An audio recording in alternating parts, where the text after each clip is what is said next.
성경 읽어주는 남자입니다.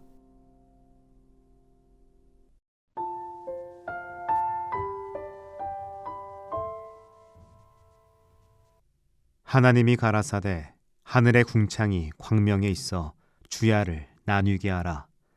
또 그 광명으로 하여 징조와 사시와 일자와 연한이 이루라.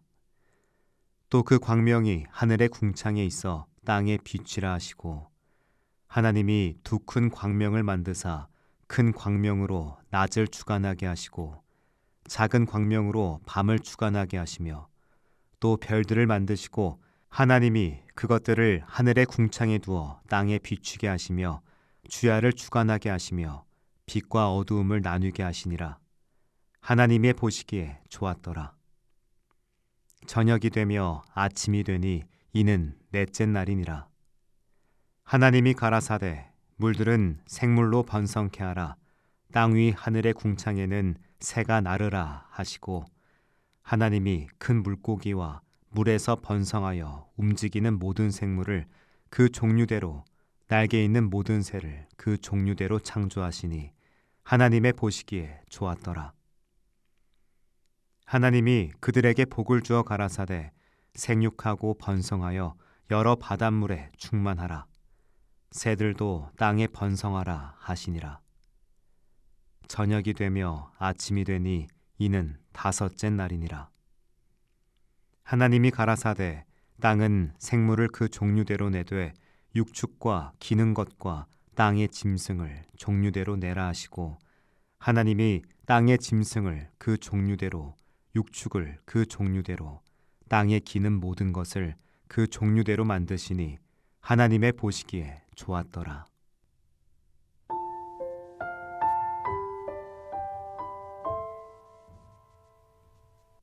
우리는 평안한 삶을 문제없는 삶이라고 생각하곤 합니다. 나를 괴롭히던 관계의 갈등이 사라지고 경제적인 결핍이 해소되며 마음의 불안이라는 먹구름이 완전히 거친 진공 상태를 꿈꾸는 것이죠.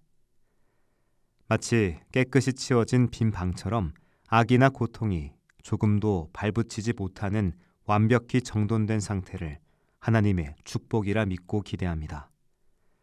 그러나 성경이 증언하는 하나님의 창조와 복의 개념은 우리의 이러한 결벽적인 기대와 사뭇 다른 궤적을 그립니다.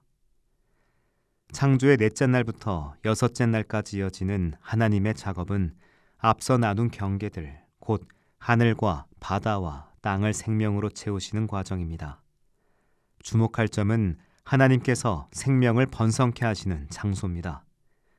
고대인들에게 물은 생명을 삼키는 혼돈과 악의 상징이었죠.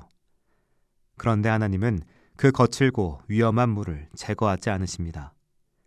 대신 물을 갈라 창공을 만드시고 그 물 아래 물고기들을 가득 채우십니다.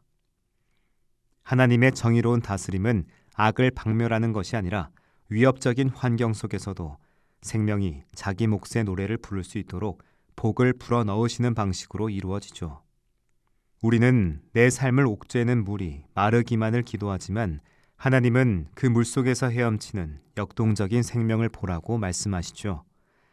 하나님의 정의는 악의 존재가 사라지는 진공 상태가 아니라 하나님의 선하심이 악의 위협보다 더 압도적으로 충만해지는 상태입니다.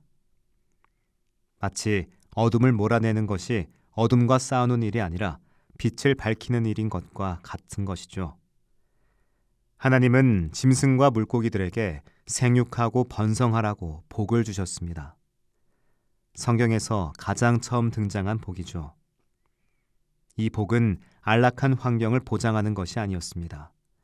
어떤 척박한 토양 위에서도 생명을 이어가고 꽃 피우게 하는 강력한 생명력을 약속하신 것이죠. 일상의 분주함과 예기치 못한 시련이 나를 애워쌀 때 우리는 본능적으로 위축되며 생명의 활동을 멈추려 합니다. 이 문제가 해결되어야만 다시 기뻐할 수 있을 거야 라고 생각하며 위축됩니다. 하지만 하나님은 물의 세계에 찾아오셔서 그 깊고 푸른 어둠 속에 생명의 빛깔을 입히십니다. 복은 내가 처한 상황을 개선하는 마법 주문이 아닙니다. 나를, 온 우주를 다스리시는 분의 광대하심을 신뢰하며 오늘 내게 주어진 경계 안에서 기어이 생명의 열매를 맺게 하는 약속이죠. 하나님의 다스림은 우리를 위축시키는 법이 없습니다. 우리가 도무지 상상할 수 없을 만큼 풍성하게 피어나도록 하나님은 우리를 복돋우십니다. 그러므로 우리는 고통을 지우는 것이 아니라 생명을 충만케 하는 것을 지향해야 합니다. 내 삶 구석구석에 남아있는 불안의 습기를 억지로 닦아내려 애쓰기보다 그 습기조차 생명을 기르는 수분으로 사용하실 창조주를 신뢰하는 법을 배워야 합니다.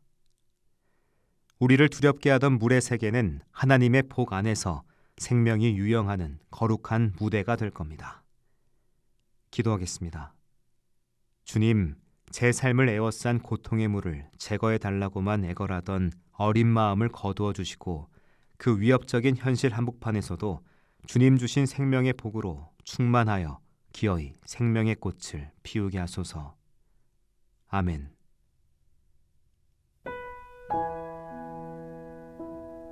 지금까지 묵상에 함께하는 교회 홍정한 목사, 내레이션 성경 읽어주는 남자였습니다.